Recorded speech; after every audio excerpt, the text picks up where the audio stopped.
Yes, people, what's happening? Welcome back to the channel. Welcome back to another live stream, and welcome to all your latest Chelsea news and, of course, preview for tomorrow's game away at Wolves. Big up to everyone that's locked in. Make sure you're smashing the like, subscribe if you're new around here. All of that good stuff. We have got plenty to dive into, as always. Jamie Gittens could miss the remainder of the season after tearing his hamstring in the win against West Ham. We're going to cover the fallout to Rosenier's comments about Arsenal being disrespectful. There's a bit of a pile-on going on for some unknown reason, in my opinion. We're going to look ahead to the game against Wolves, a massive game for Chelsea as well, looking to make it 4 Premier League wins in a row. We need to win this game. We need to win the next 2 against Leeds and Burnley because March is looking pretty mad, people. Away to Aston Villa and Arsenal, home to Newcastle. We've got an away trip to Everton as well. So we've got a tough month coming up next month. That is why it's absolutely vital we take full advantage of this favourable run of fixtures we've got. It's unknown if Reece James and Pedro Neto will return for this game, although I think it's highly likely they will. Cole Palmer and Esteval are ready to play 90 minutes, according to Rosenior as well. So let's see what happens with that one. But big up to everyone that's locked in. Make sure you're smashing the likes. Make sure you subscribe if you're new round here. Get involved in the chat. All of that good stuff, guys. And just a quick reminder, as always, people, make sure you check out Jersey's FC Soccer Shop. Link is in the description. Use code BLUEBROTHER for 20% off, guys. Great quality, affordable prices, names, numbers, patches, whatever you want on the back.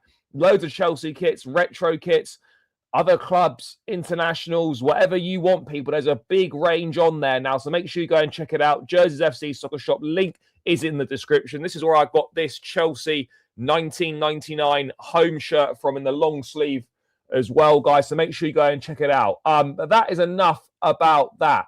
Let's say hello to some of you lot in the chat, and then we'll get this show on the road. Gittens has been a disappointment. He has been a disappointment, yet. What a sick joke. Worst signing of the summer window. Easily nothing impressive to show, then gets injured. I mean, the injury is unfortunate, to be perfectly honest. Big up. Yes, afternoon. We should have kept George. Well, at the end of the, bro, this is the thing, though. We can't just do this hindsight revisionism thing. Oh, let's keep George, who's not playing and wants to leave, in case someone gets injured. You know, it's the way it goes, unfortunately. It's just the way it goes. But we shouldn't have kept George because he wasn't playing and he needs to go and play. Yes, big up to you, bro. Must win tomorrow. Fully agree. Must win tomorrow.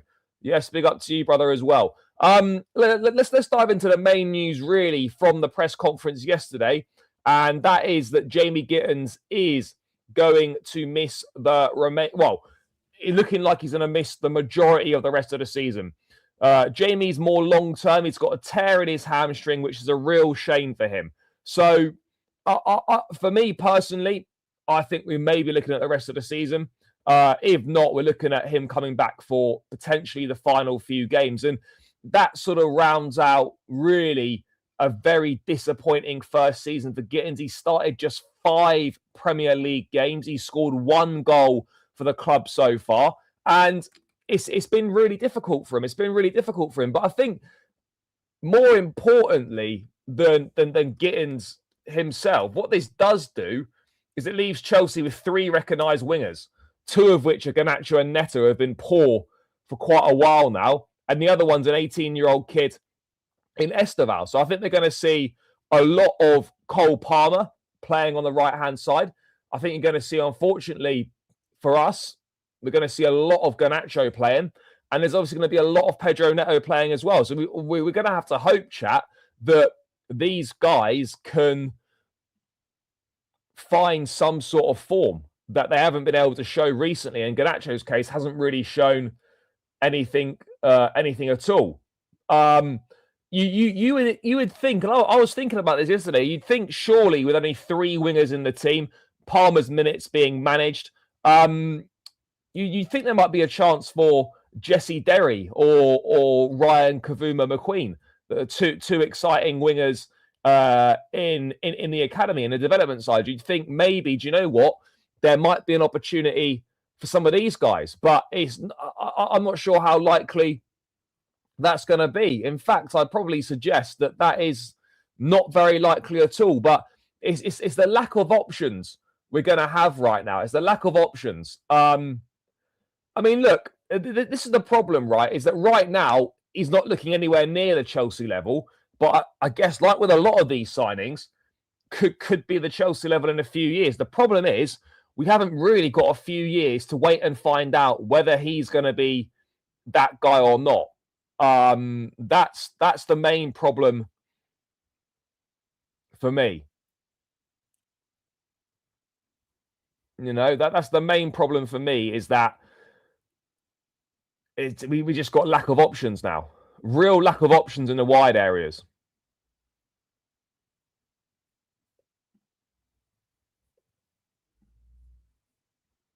You know?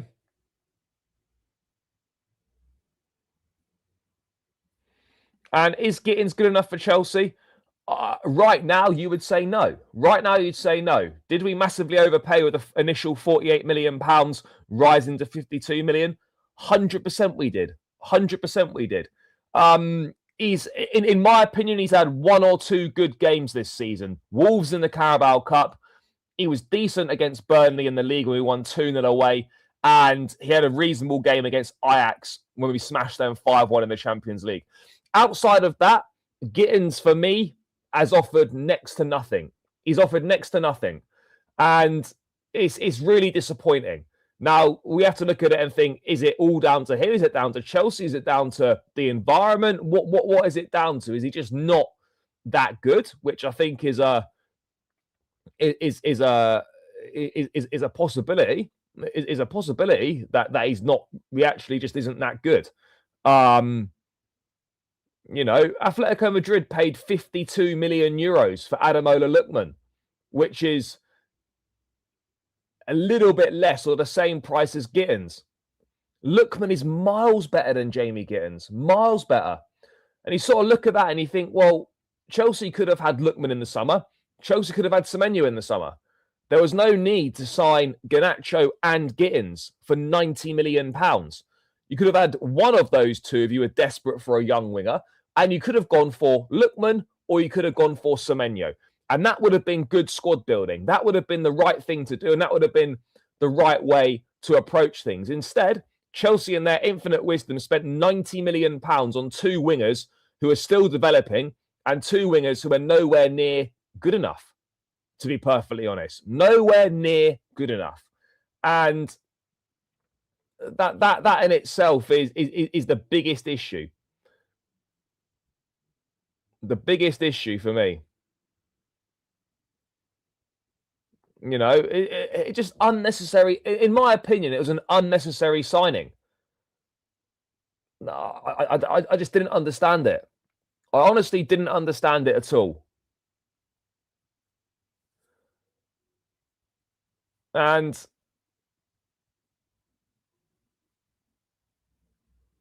I just, yeah, look, it's absolutely a shame for him, by the way. It's absolutely a shame for him.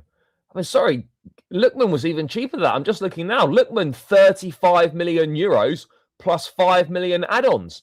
So 40 million euros total. That's about 35 million pounds for Ademola Lookman. Miles better than Gittens, miles better than Garnacho. And look, I don't want to write players off after 6 months or less than a season at the football club. But we have to be honest here. We have to call it as we're seeing it right now. And as we're seeing it right now, in my opinion, Jamie Gittens looks nowhere near good enough for the level that is required at Chelsea. Gittens, the thing with Gittens at Dortmund, right, is that Gittens was starting. Then Niko Kovac arrived, changed the system. Gittens didn't fit the system, and he was then a bench player for Dortmund. He was in a bench player for Dortmund for the last 6 months of last season because he didn't fit the system when Niko Kovac came back. Sorry, bullying. What, saying that someone doesn't look like they're anywhere near the level right now is bullying. That's a very interesting claim. Very interesting claim. Yeah, bro, this is such unintelligent analysis. when he was at Everton, when he was at Fulham, he was very young. Yes, he wasn't particularly good there, but he went over to Italy and he developed as a player and has become a very, very good player. Just because someone wasn't very good somewhere in their early 20s doesn't mean they can't improve as a player. Doesn't mean that they wouldn't be better if they came back to the Premier League. People aren't stupid. Lookman is better than Jamie Gittens. Lookman's better than Jamie Gittens. Lookman's better than Gittens. It's very simple. Is Sanchez better than Mendy? No, I don't think so. I don't think so. Look, this is the best version of Robert Sanchez we've seen so far. Do I think this is better than the best version of Edouard Mendy? No, it's not, in my opinion. Lookman has the same amount of goals for Atletico that Gittens has for Chelsea. Yeah, brother, funnily enough, he literally made his debut the other night. I'm not sure if this is meant to be... I might have misunderstood this. This is meant to be a... Is this a slight on Lookman or a slight on Gittens? Maybe it's a slight on Gittens because Lookman scored on his debut last night and was cooking. I never wanted Gittens in the first place. Joe Shields on Fraud Watch, 50 million down the drain. At the moment, it looks like that. And I'm only calling things as I see it. And right now, as I see it, Gittens is looking like he's not good enough and it's looking like a waste of money. That's just the reality of the situation. Could that situation change? Could Gittens in 2 or 3 years' time, if he's still here, become good? He absolutely could. But right now, for me, I'm not seeing it. I'm simply not seeing what this guy brings. I'm not seeing it. What are the odds on Yildiz for the summer? Bro, I would say very, very little. Very, very little. Very, very little. Very little. And do you know what the frustrating thing is, chat? The frustrating thing is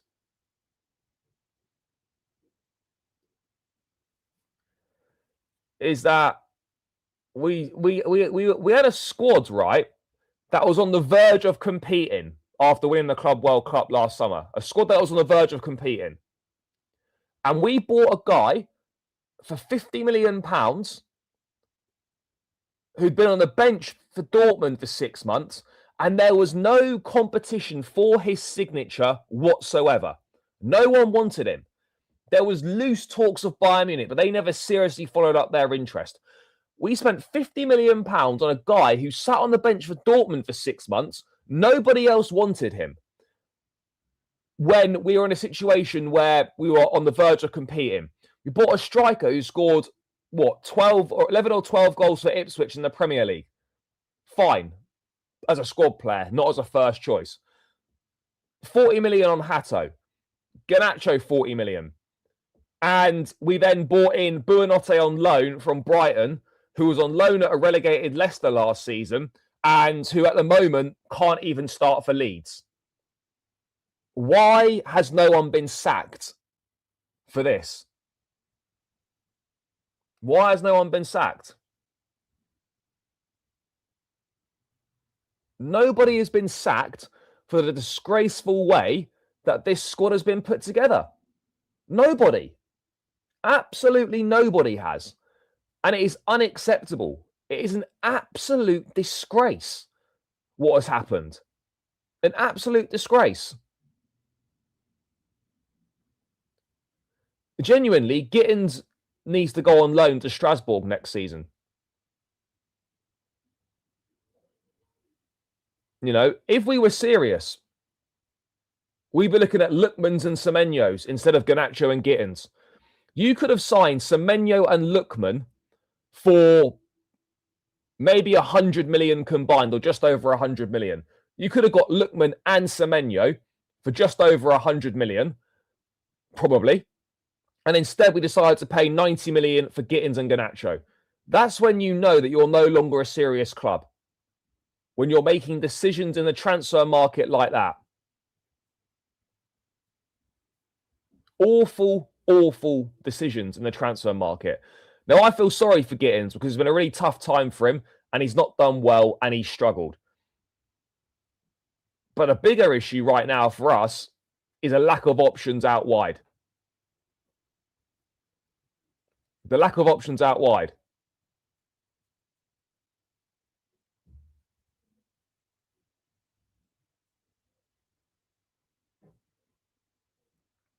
Like, losing Gittens is not a loss because of his ability and because of what he's offered to the team, but it's a loss in terms of an option.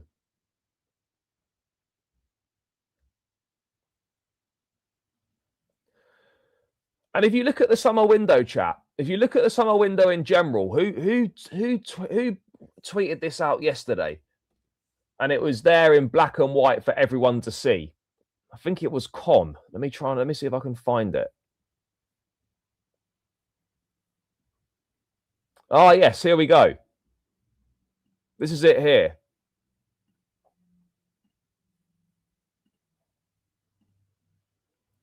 Now we're halfway through the season. What's everyone's thoughts on our summer window? This here was the summer window, chat. Look at the state of that. No, I didn't like Delap on the wing. I'm not sure where you've got that from, that I wanted Liam Delap on the wing. Are you mad? I didn't want Liam Delap on the wing. What a complete and utter waste to have Liam Delap on the wing. Literally makes no sense whatsoever. But this here is the summer window. And other than João Pedro, everyone else has been useless. Pedro's been brilliant. Fair play. Pedro, good signing. Jamie Gittens has been a disaster. Garnacho's not been good enough. Esteval, I'm not counting because we signed him in 2024. Hato is a backup left back. He's been okay when he's played more recently, but it's not been a great so far. Delap's been a major disappointment. Asugu hasn't even kicked a ball for us. Mamadou Sarr, obviously that was returning from loan. Paez has been dreadful at Strasbourg, been sent back to River Plate. Bua, not a disastrous signing. And you just look at that window, and outside of João Pedro, and maybe Hato because we needed a backup left back, look at the state of that. The money that we spent and the state of that transfer window. That transfer window there is an utter disgrace. Didier Drogba, it's a disgrace. It's a disgrace. That is exactly what that is. You're telling me that is the window of a club who won 2 trophies last season and had the opportunity to push on. And you go and do that. Genuinely, that's like a Europa League window. I swear down, that's like a Europa League window. No, Pedro's been good this season. Pedro has been good. And you do that. That is the response to the window.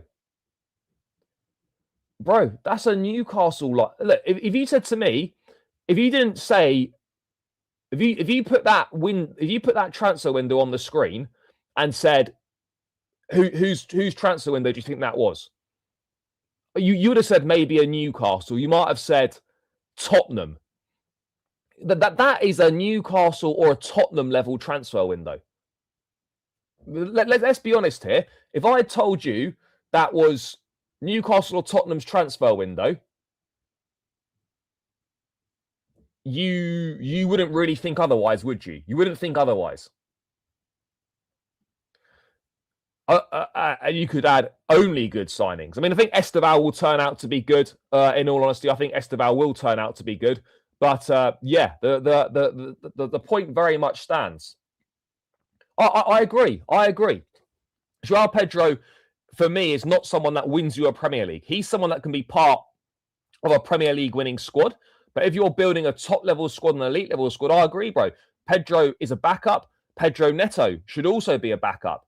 The reason why, look, I liked Willian, and Willian was decent. But the reason why we could get away with playing Willian every week in the Chelsea team is because you had Eden Hazard on the other side doing a madness. We don't have that. We don't have that. No, no, I agree. Hato needs time. I'm not saying that the Hato signing is bad. By the way, we need the backup left back. He's very young. It's going to take some time. But when you look at that as a transfer window, it's beyond awful. Outside of Joao Pedro, it's beyond awful.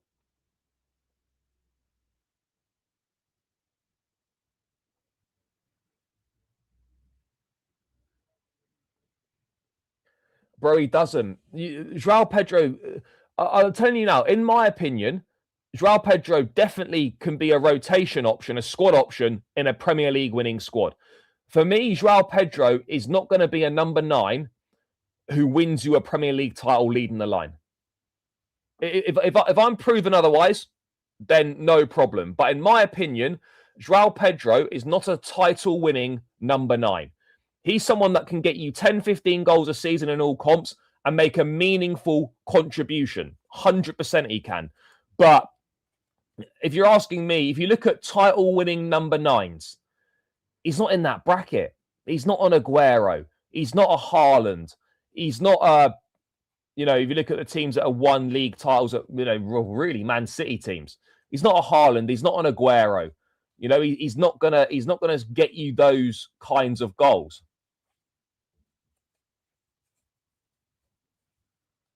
In my opinion, he's not a Premier League level winning striker as a main starter. As a squad player, absolutely. And it's just mad how this level of transfer window has been allowed to be had, and now you're realizing that this is causing us a major problem, a major problem.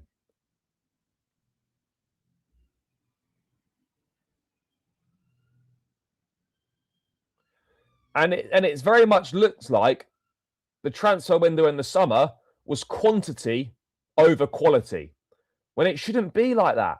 It should be quality over quantity. Instead, we've gone for quantity over quality the other way. That's not good enough, chat. That really isn't good enough. And what's also not good enough is the complete lack of likes on the stream. With 75 in the building, only 31 likes. People, get this up to 50 likes ASAP. Get this up to 50 likes ASAP.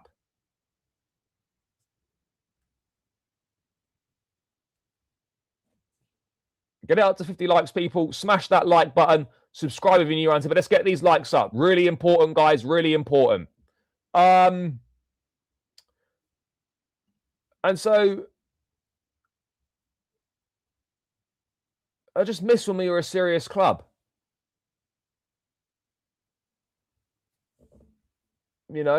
How many?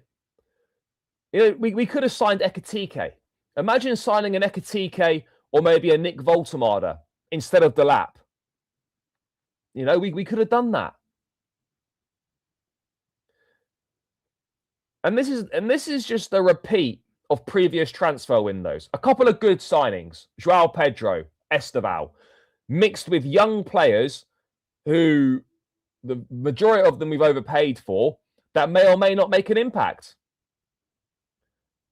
You can't have it like that. You can't have it where the majority of your signings are young talents who may or may not become good.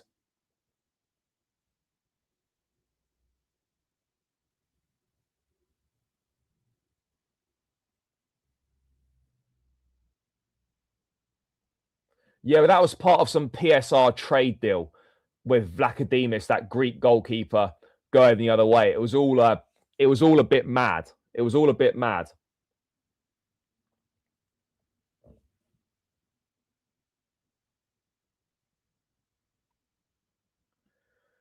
Yeah, it's tricky with Garnacho. It is tricky. I mean, I've not been particularly impressed. He's had a couple of good moments here or there, but his one-on-one play is so bad. It's so bad. It's awful. Like, Man United didn't think he was good enough for them. Man United didn't think he was good enough for them. And Chelsea have now signed him, and he's a starting left winger. It's just a lot of this is not making sense. A lot of it's not making sense. Well, he probably will be come the end of the season. He's not had a very good season, but ultimately, no one's going to care about that when Arsenal, unfortunately, win the league. No one's going to be asked about that. But Gyökeres has not delivered so far. But if he wins, if he's holding the Premier League trophy at the end of the season, no one's going to care.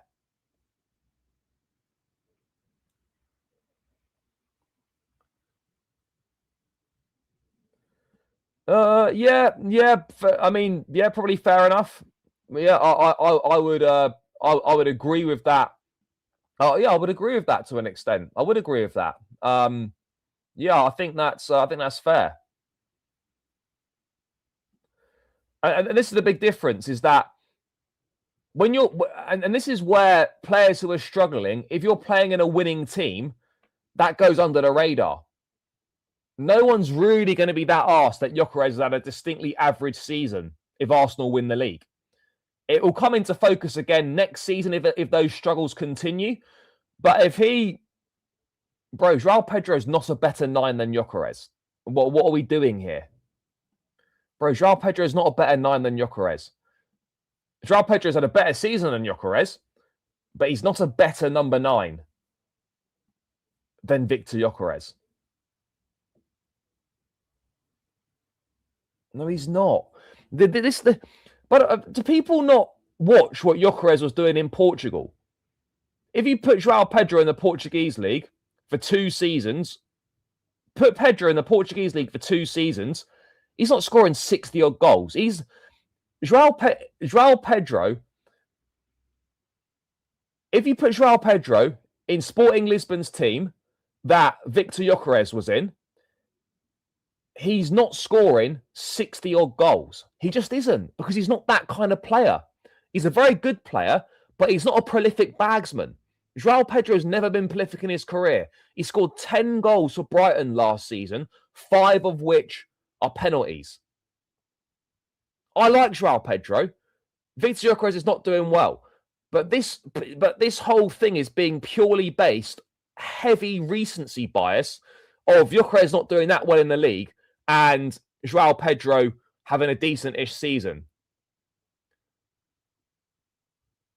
Look, I don't know for certain that Pedro wouldn't score those goals because we haven't seen it, and you don't know for certain. But I think we can have a pretty good idea that given Joao Pedro's best goal-scoring season in the Premier League is 10 goals, he's unlikely to go to Portugal and score 30, 35 goals in a league season. I don't think that's ridiculous.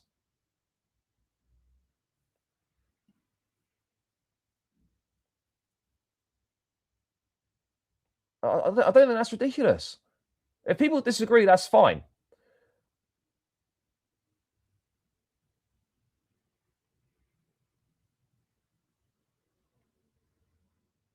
And look, by the way, I'm not defending.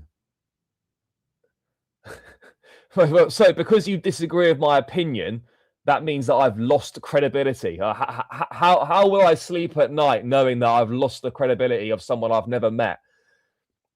Shit, it's gonna be a tough day. It's gonna be a real tough day for me for the rest of the day. How am I gonna live with myself knowing that I've lost credibility? Fuck. I've lost credibility, chat. It's over. My credibility is shot to pieces. My credibility is shot to pieces because my opinion's different, so therefore I've lost credibility. It's an interesting one. At the end of the day, it really makes no difference to me. That's just my opinion. Other people have got a different opinion. That's cool. No problem. I like Joao Pedro. I think he's a good player. I think he's done well. But do I think he's a prolific goal scorer at this point in time? No, I don't. Do I think he's a better goal scorer? No. And he's not a better goal scorer because you only have to look at the stats across their careers to show you that Gyökeres is a way better goal scorer than Joao Pedro. So I don't understand what we're doing here. I really don't understand what we're doing here.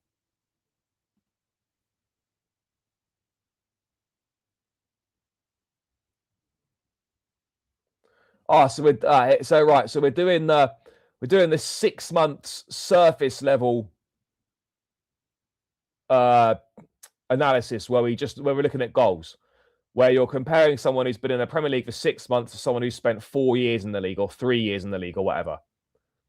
Is that's what we're doing?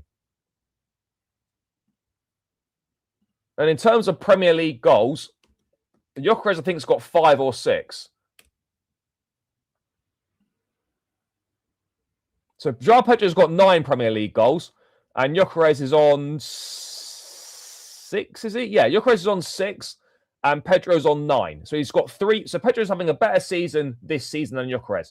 Never denied that. My point is that Victor Gyökeres is a better goal scorer than João Pedro. That's really not difficult to understand.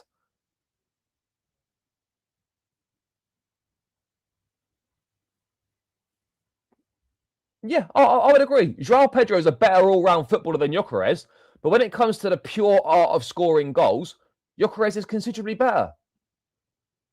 I'm not really sure what's so wild about that and why some people are completely losing their minds over it. Real strange. Real strange. What's going on in the chat today? Real strange. But anyway, yeah, it's just this window is now really coming home to roost about how bad it's been. I thought summer 24 was a terrible window, but last summer is now looking even worse, and I just don't really get what we're trying to do in the transfer window. What are we trying to do? Because none of it's really making sense. None of it's making sense.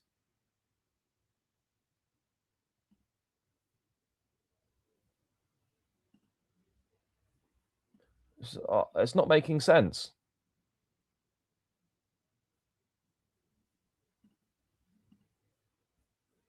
And I just struggle to see how we're going to compete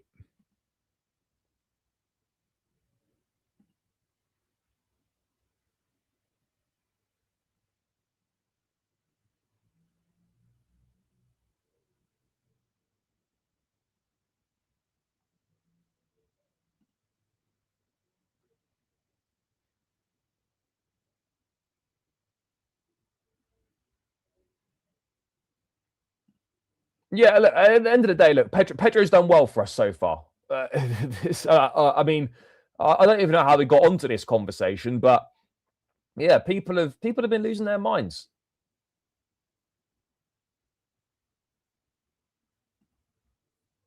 But yeah, look, this window, I just don't get. With the window we've had, how are we moving forward as a club? How is that window there on screen showing that we're serious about getting closer to the top of the Premier League? It's not. Man United had a better window than us. Man United had a better transfer window than us. Cunha and Mbeumo, 2 Premier League proven players, 2 players with proven quality added to the side. Yeah, they probably overspent on Mbeumo. But you know what? They added 2 players to their side that massively improve the team.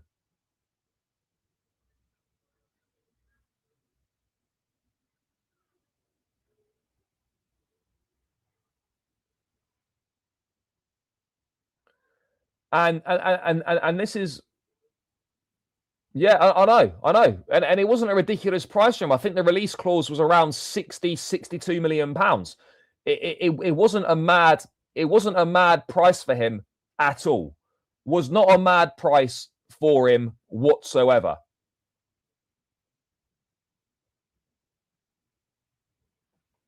Yes, but that's more because Havertz suits the system better.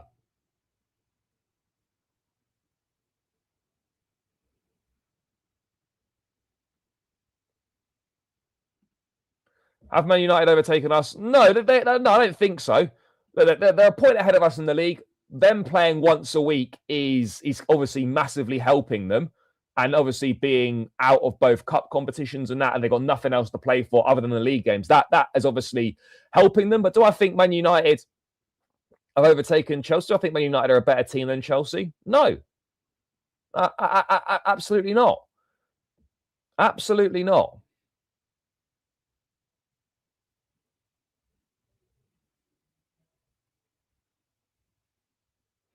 Absolutely not.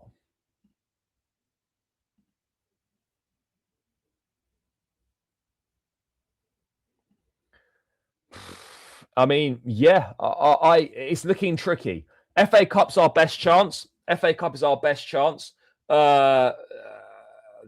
Champions League. Champions League's one of those, isn't it? Never say never. Never say never in the Champions League chat, because anything is possible, but it's not one you're looking at and you're thinking, well, that's likely. You're definitely not thinking that.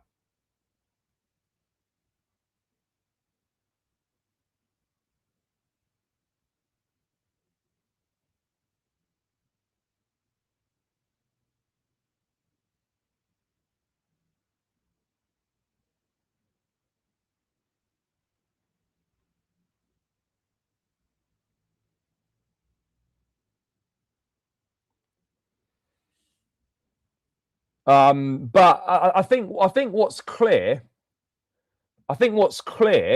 is that if we continue to recruit in this way, chat, we're not going to win. It's not possible, in my opinion, to win a Premier League title if we continue recruiting how we recruit. It's not possible. It simply isn't possible. We have to switch up the way that we're recruiting if we want to have any success. If we want to have any success going forward, chat, we have to switch up the way we're recruiting. It really is as simple as that.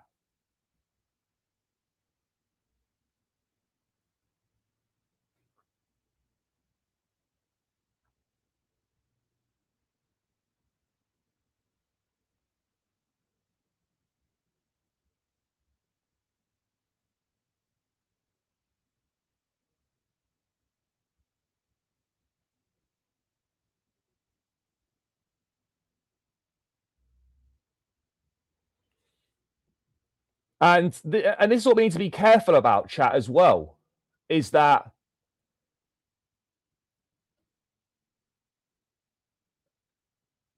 if we don't get Champions League football, if we don't start showing we can challenge for the major trophies, then these guys are going to want out. They're going to want out. That's the problem. They're going to want out.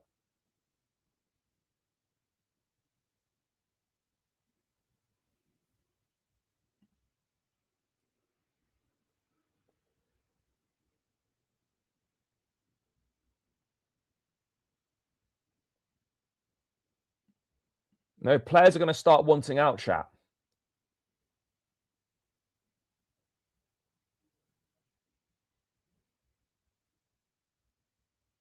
But we'll have to wait and see. Look, I think the majority of us know what the summer's going to be like. We know what the summer's going to be, because it's Omega coming in. It's Quenda coming in. We'll sign a centre back. God knows who. We'll look sign another attacker, and we'll sign a midfield player. But I can tell you now, out of those 3 or 4 signings we're likely to make, I'd be very, very surprised if one was of the quality we need. I'd be very, very surprised.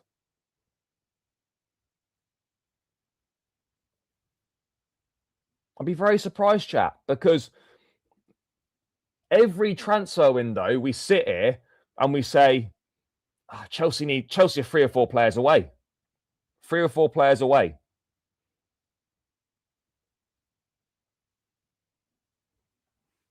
We can't keep being 3 or 4 players away every fucking transfer window. 3 or 4 players away. That's happening for a reason. That's by design. These guys have perfected the art of always being a year away from being a year away. That's what they've done, chat. Perfected the art of being a year away from being a year away. It's some skill, by the way. It's some skill. It really is. Yeah, okay, bro. Now you're chatting utter garbage. Now, you're doing this sort of, I don't know what you're doing, your whatever this is, but that is just we know it's just not true.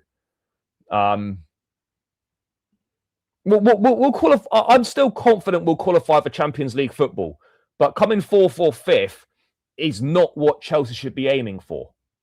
It's just not. We're not a team that aims to come fourth or fifth in the Premier League. That's crap. We don't want to be a fourth or fifth place team. Why would anyone want to be happy? Why would anyone be happy with being fourth or fifth in the league and maybe winning the odd cup here or there? It's crap. It's really poor. It's really poor, chat. No, we're not going to sell Reece. Trevor and Cucurella, I could see going this summer. Absolutely. Reece James, I don't see us selling Reece James. No, I really strongly disagree with that. In fact, I do strongly disagree with that. I do not see us selling Reece James whatsoever. I really don't. No, I don't think so. I don't think so.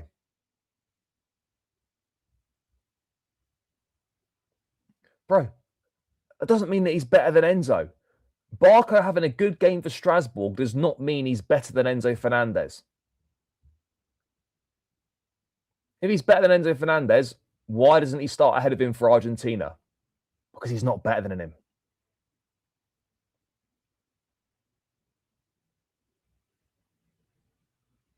Bro, the recruitment strategy is not fine.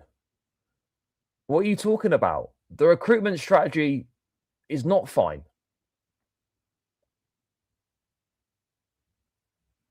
Politics. Yeah, of course it is. Yeah, it's politics. Yeah. Nothing to do with the fact that he's nowhere near as good as him. It's politics. Yeah. That's exactly what it is.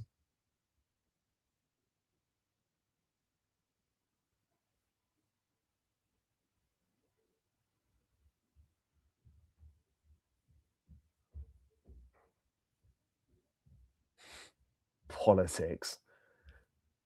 Honestly. Bro, the recruitment strategy is not good. Because we don't sign any proven quality players. So therefore, the recruitment strategy is not good at all, brother.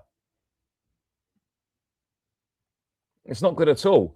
Neither is a number of likes, chat. Neither is a number of likes.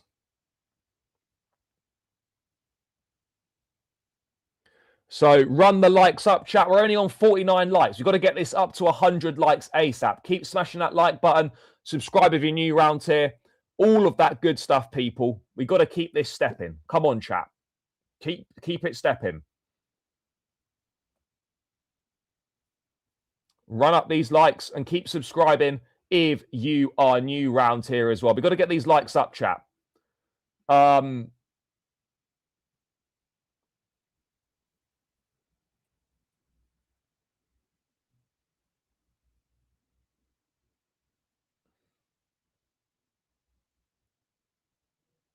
What else is being said in the chat?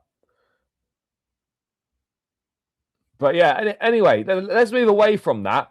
I wanted to talk about this fallout from this Liam Rosenior stuff about the comments about, being disrespected, about the coaching staff being in their half in the warm-up before the Arsenal game. It's all gotten a bit out of hand. It's all gotten a bit out of hand. I'm sure most of you have seen the clips. And for me, I don't get it.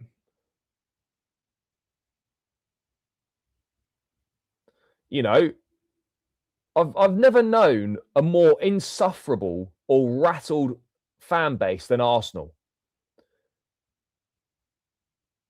It's so funny to watch because you'd think that they didn't spend every game trying to bully opponents at corners, trying to find an extra edge to win. And it's not a problem they do it, but they never own the fact that they do it. They never accept or admit that's what they are. People saying he's clung on to it. He hasn't clung on to it. He was asked a question about it in the press conference and he answered it.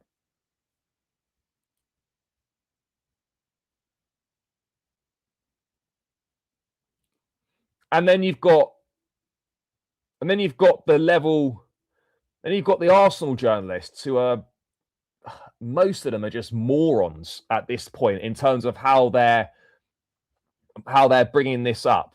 You know, people saying that he's made a big thing out of it. He didn't make a big thing out of it. He was asked a question about it in a press conference. He gave one answer to it. And apparently he's made a big deal out of it, according to people that cover Arsenal. It's mad. It's honestly mad. And managers, at the end of the day, managers seem... It's impossible for managers to win in press conferences because whatever they say is dissected up for clicks. Journalists are asking questions with an edge to try and make a story. Quotes get blown up into something way more than they actually are. And if they're too nice, then they're weak. And if they're too honest, then they're antagonizing. You know, it's such a non-story, this, yet you've got bloody deep dive articles about what he said. And they're just like, he was annoyed about what he felt was disrespectful to the team in the warm-up. And that's that. Why is this such a big deal? Why is it such a big deal?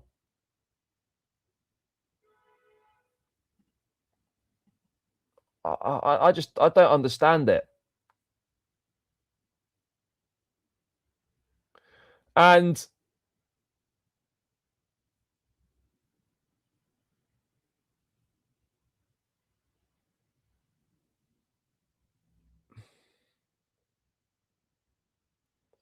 you know, there's a lot of people out to get Rosenior. You know, he speaks in a calm manner about everything. He's been respectful to the media, the same as Maresca was. And now, after midweek, because of this one incident, which wasn't a big deal at all, apparently he's arrogant. You know, it's so stupid. It's honestly so. I'm just baffled by it. Why he's getting such a hard time for it? I'm baffled by it. I really am. I just do not understand. And you don't have to be the biggest fan of him, but what is going on is ridiculous, chat. What's going on is absolutely ridiculous. I don't understand it at all. But we should know that journalists aren't interested in asking the questions that we want to hear the answers to. All they're interested in is a line of questioning that gets them stories, that gets them clicks. The art of journalism is really in the bin. There's very, very few good reporters out there now because everyone's looking for clicks on a story and making things out to be way bigger than they actually are. He's not. He was annoyed about something in the warm-up. That's it. It's no big deal. He was annoyed. He made it clear in a not the nicest of ways, but he made it clear. That's the end of it. What's the big deal?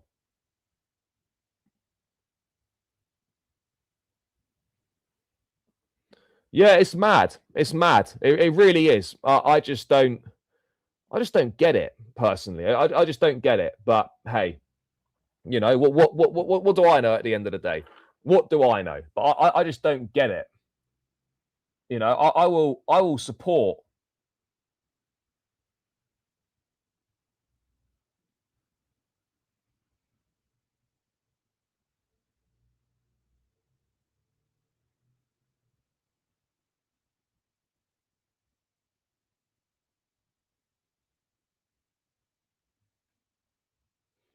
I'll support the manager.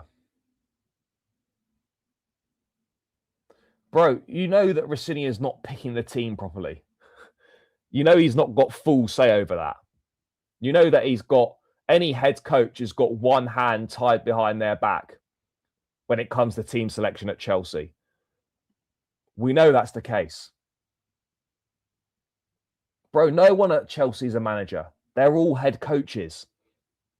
They're all head coaches. And look, I wasn't pro disappointment, but we have to be fair. He's not done a bad job so far. Yes, the last half an hour of the second leg, or the second leg in general, was disappointing because we should have gone for it more and we didn't go for it enough. But in general, he's not done a bad job. He's not done a bad job.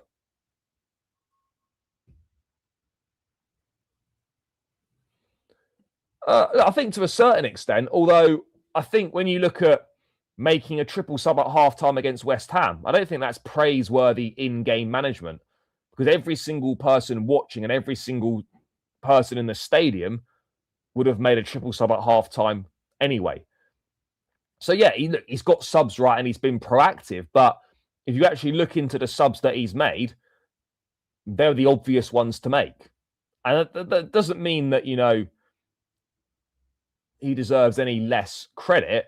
I'm just saying, like, you've got to be a bit careful sometimes not to go seriously overboard with things like this.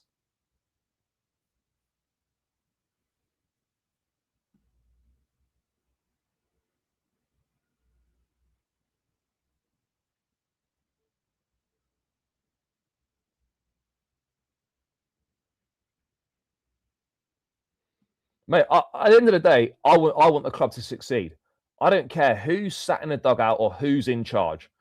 I just want the team to be as successful as possible on the football pitch. That's it. That's all that I'm interested in at the end of the day. And that's all every single fan should be interested in reality, is making sure Chelsea are as successful as possible on the pitch. As successful as possible.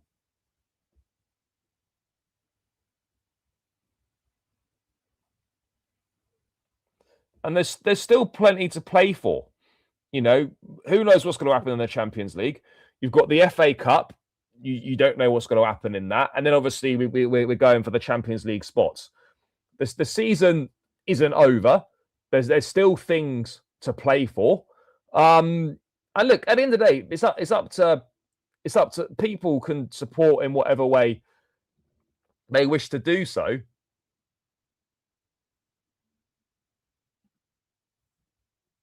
I mean, look, if we had better quality in attack, there's a much better chance of us doing what of us advancing in that game, or getting to semi-finals, or getting to extra time, or whatever. I think we should have made the subs at half time, in my opinion. But there's no hiding from the fact that even when we tried to go for it, which was a bit half-assed, we simply didn't have the quality. We were relying on a half-fit Palmer to try and go for it. And we were relying on Esteval, who was on compassionate leave the day before. So that's where the problems occur, people. That is where the problems occur for us. That's where they occur.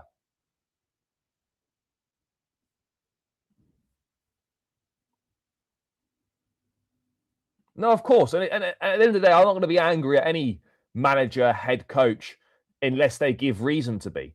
Because at the end of the day, we all know the issues go far and beyond the head coach, the manager, whatever you want to say.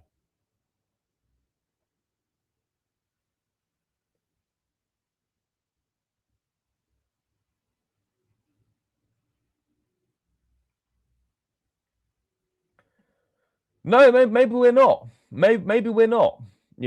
But you've got to believe, you've got to have some sort of faith, some sort of hope that we can.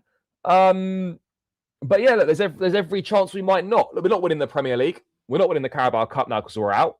FA Cup, you never know. Draw dependent. Let's kind of see what happens in that regard. And then you're looking at Champions League, which again is another never say never, but you would accept that it's looking very, very difficult. You would accept that it's looking very difficult. There's no denying that. It is looking very difficult to do anything in that. But again, stranger things have happened in football.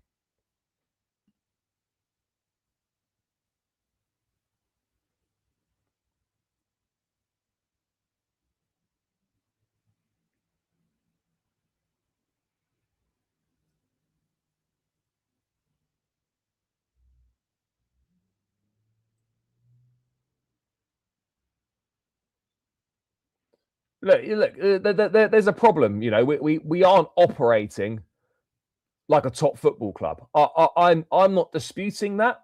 I am not denying that. We aren't operating like a top football club. There's no denying that. There's no doubt about it. We aren't. We know that we aren't. It's very, very simple. We know that we aren't. But at the end of the day, I think, the manager's done a reasonable job since he's come in. We've got to get behind him. We've got to support him. We've got to support the team. And then, we move from there and we see what happens. It's absolutely vital that we get 9 points from Wolves, Leeds, and Burnley, because March is tough. Arsenal away, Villa away, Newcastle home, and Everton away. It's 3 away games, 3 tough away games as well. Real tough away games.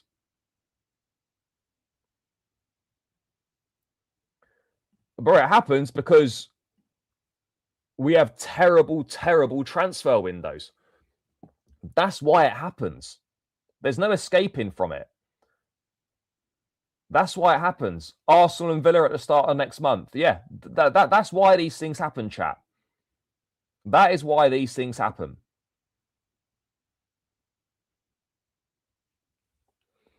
But, it is what it is. Unfortunately, this is the route the club have chosen to go down, and they seem very set on sticking with that. They seem very set on sticking with that.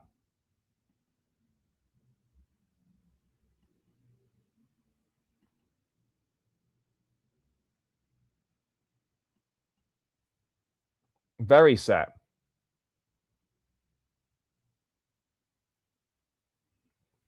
And so we've got to hope is they slightly change their ways, which seems unlikely. The more likely thing we've got to hope is that some of these players become as good as what they expect them to be. That's what we have to hope.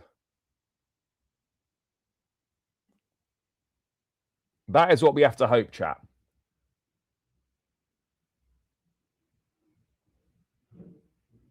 No, I agree. I agree. I don't disagree with that.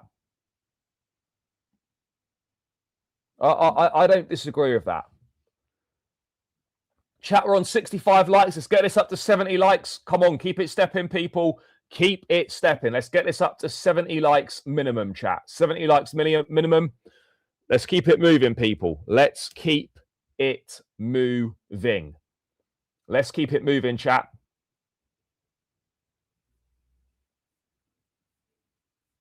Let's keep it moving. Run those likes up. Run them up, chat. Subscribe if you're new around here as well.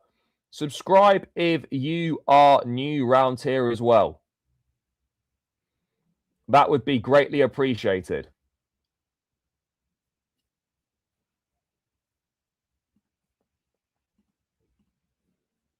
Let's go through.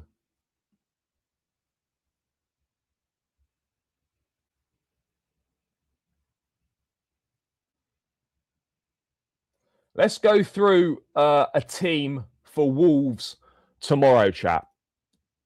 Let's go through a team for Wolves.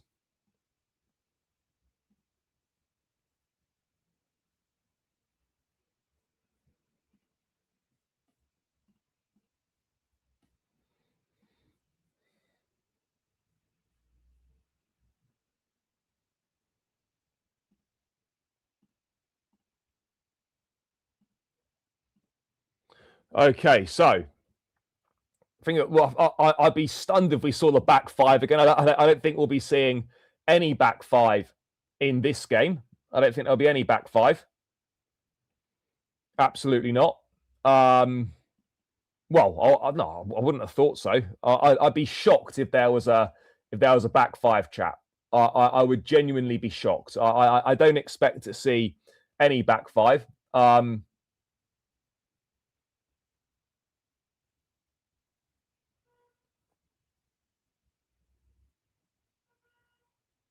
Sanchez in goal.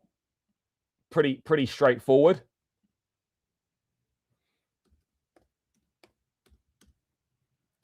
I think the back four will be James at right back. James will be fit for this game. Of course he will. I think, to be honest, I personally believe he was fit on Tuesday night. And if the prize money had been 20 or 30 million to win the Carabao Cup, he would have played, in my opinion. We go for Fofana and Chalobah.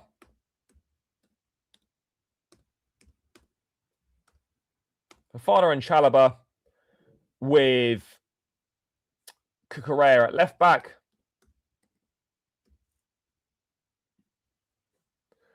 Now, midfield's where it gets interesting. You obviously play Caicedo. Sarr won't play tomorrow. Sarr at best will be on the bench, but Sarr's not going to get... I'd be very, very surprised if Mamadou Sarr got minutes tomorrow. I'd be very, very surprised. I don't expect Sarr to get any minutes.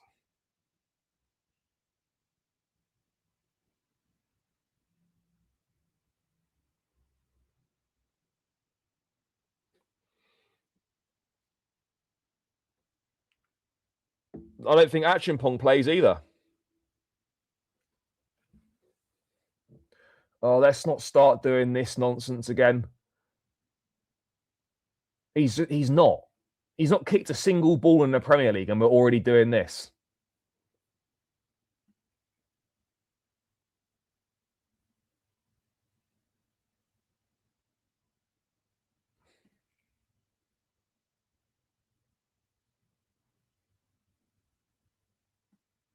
Trevor and Fofana are the best two centre-backs. Midfield, obviously, Moises Caicedo plays.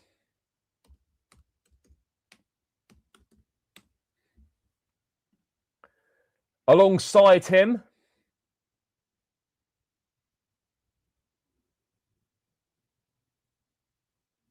this is where it gets tricky because if you go Andre Santos,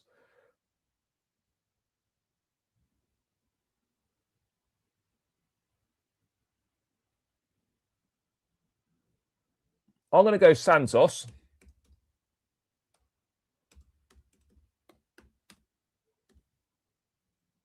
I'm then going to go Enzo Fernandez in the 10.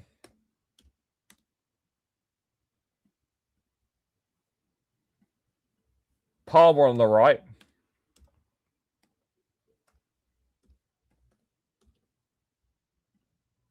Esteval on the left. And Joao Pedro. And Joao Pedro up front. That is the team that I would go with. However, you could make a case for putting Fernandez alongside Caicedo, having Palmer in the 10, Esteval on the right, Neto on the left, with Joao Pedro up front. You could potentially do that. You could potentially look to do that. Which I wouldn't be against either, but I think that for me is the best team. I agree that Neto will, if he's fit, then Neto will almost certainly start on that left-hand side. I do agree on that. I do agree on that. But I think you will see a stronger game, a stronger team in this game than you would have seen against Arsenal, which is kind of mad, really, given it was a cup semi-final. Bro, we haven't got the choice. We haven't got any alternatives to rest Caicedo and Enzo. Caicedo and Enzo will probably next get rest in the whole game. So they'll play this game, do Leeds, and then I think they'll be rested for the FA Cup tie against Hull.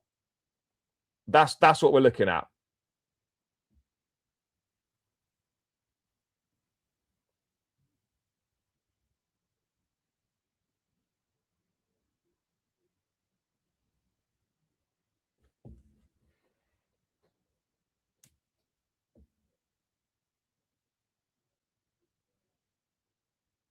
Yeah, but for whatever reason, Enzo and Caicedo seem to play every game. The medical staff don't seem to mind that. There only seems to be certain players where there are issues. There only seems to be certain players where there's issues. So it is what it is, isn't it? You know, we know that the medical staff have got a serious say over what happens.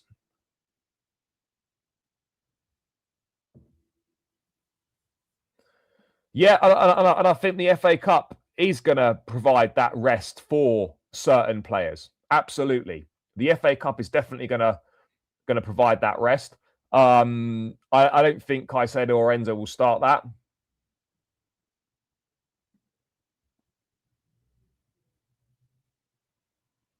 To be honest, a lot of the players do play most games. It's James, Fofana, and Palmer at the moment where the minutes seem to be managed. It's predominantly those three. It is predominantly those three.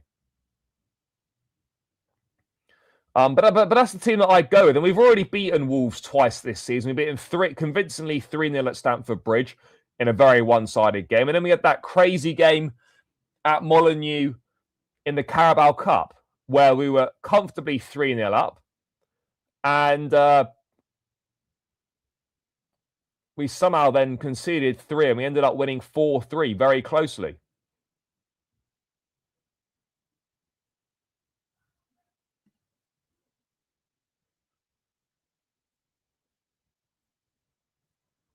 Very strange.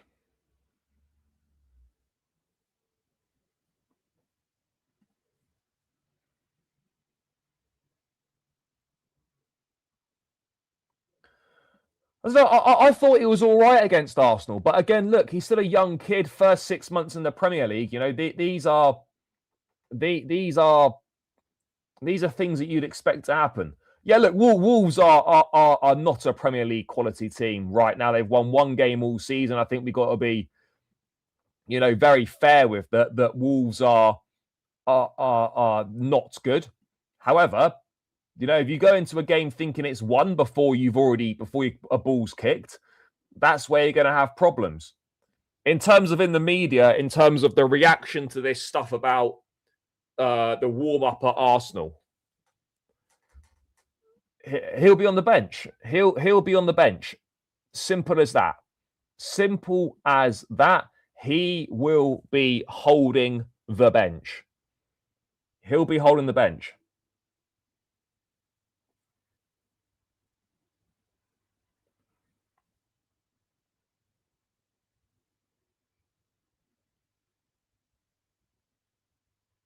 Simple. Very, very simple.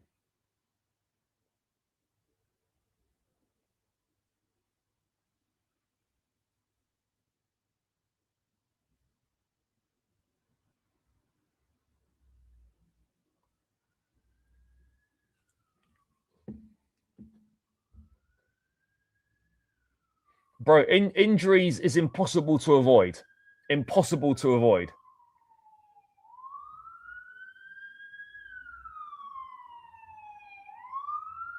It's just part of it. It's part and parcel of football. You can do your best to try and minimize injuries, but you're always going to have injuries. That's just the reality of the situation.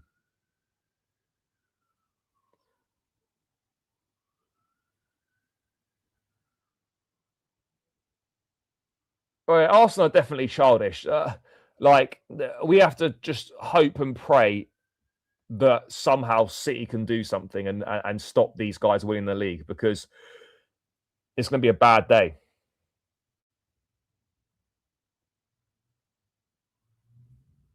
And it's going to be a bad, bad day when that happens, because they will be insufferable.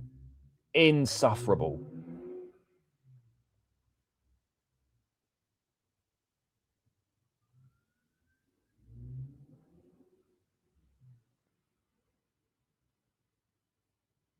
They will be insufferable.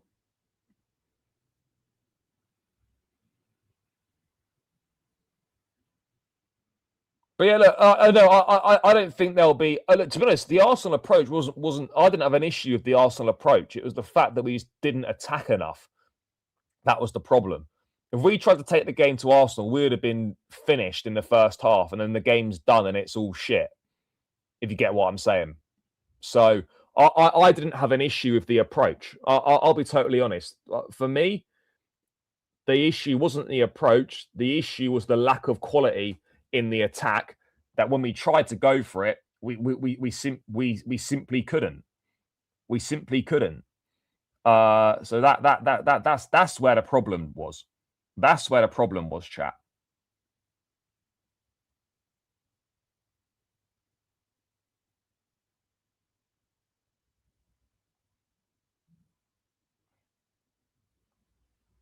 That's where the big problem was, people.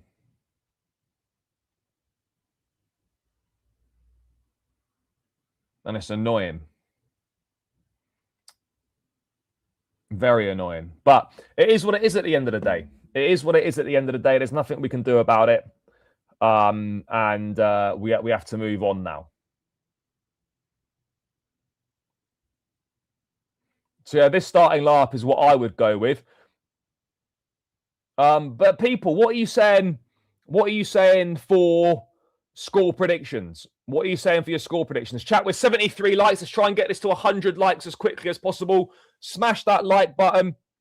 Subscribe if you are new round here as well. Would greatly appreciate it. Run it up, run it up. But yeah, let's try and get this to 100 likes, people. Smash that like button. Easy. Easy, easy, easy. Run it up, run it up. Someone's going for a 6-1. I don't think 6-1 is happening. I don't think 6-1's happening. 3-0, 4-0. Yeah, I've predicted a 3-1. I predicted a 3-1. I don't think we'll keep a clean sheet. I think we probably will concede a goal. 4-1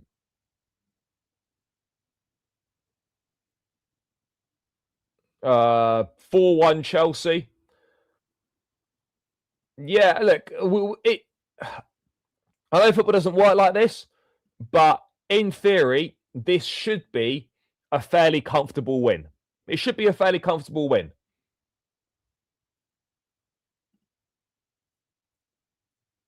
But whether it is or not is another question, and we'll find that out tomorrow afternoon. But it should be relatively comfortable, in my view.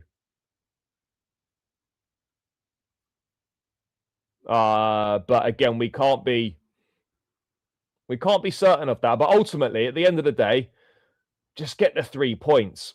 Get me the 3 points on the board, and then we have full focus on the Leeds game on Tuesday. Full focus to Leeds on Tuesday. But yeah, we're going for 4 Premier League wins in a row. And as I said, I said at the time chat, when we went through this run of games that we had coming up in the league, we needed 15 points. And we needed 15 points from Brentford. No, it's 15 points, sorry, from Palace, Wolves. No, from Palace, West Ham, Wolves, Leeds, Burnley. So we needed 15 points from Palace, West Ham, Wolves, Leeds, and Burnley. We've got 6 points.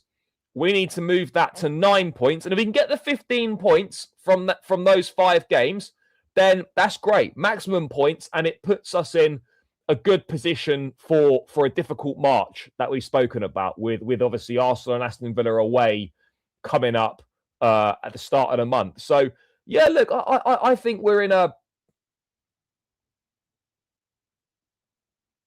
I mean, I would expect us to beat Wolves, but again, you know, you never know what's going to happen. You never know what's going to happen. I would definitely expect...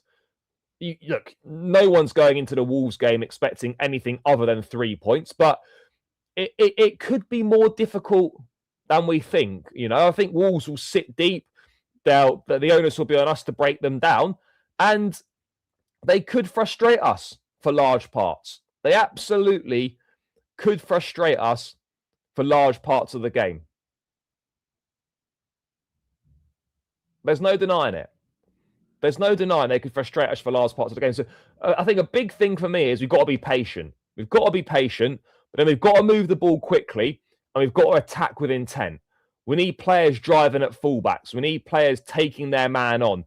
We need to be putting balls into the box. We need to be playing with an intensity and a desire to win.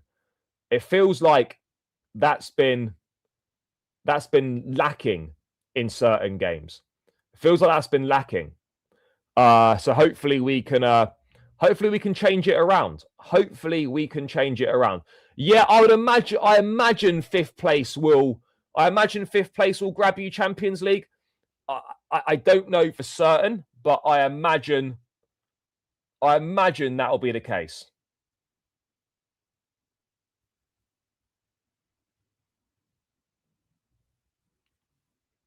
But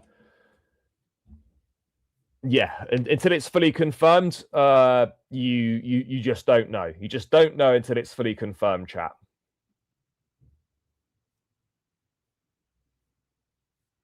Let's have a look what else is going on. Let's have a look what else is going on.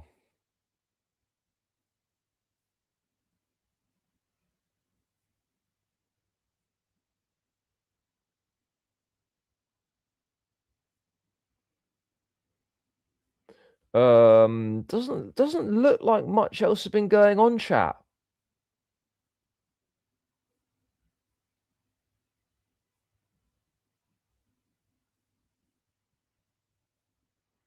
Doesn't look like much else is going on. I mean, what are you lot saying, guys? What are you lot saying?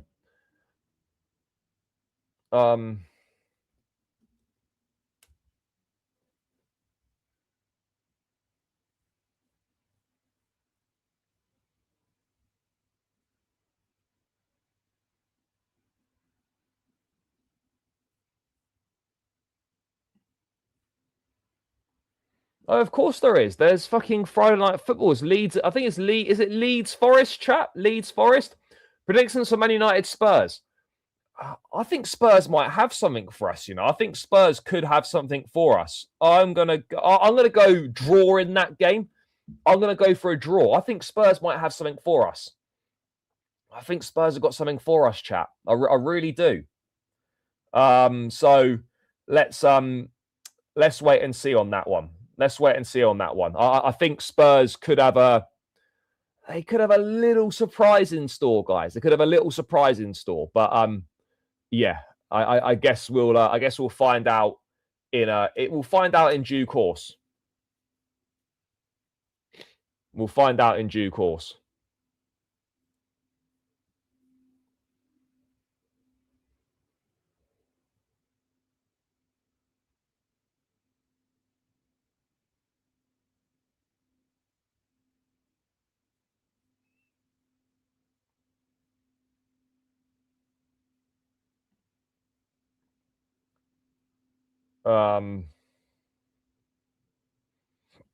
Yeah, he'd be fuming. Although, to be fair, they've done quite well recently, so he'd probably only be pissed if they lost.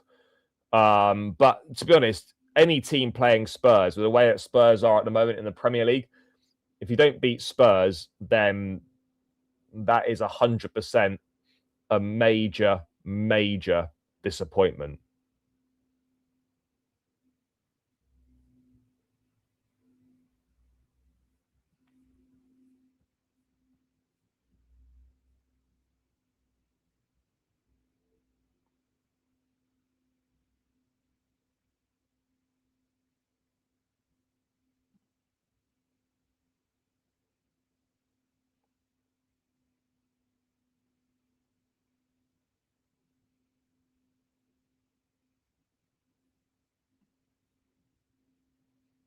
But yeah, I can't see it happening, chat. Can't see it happening.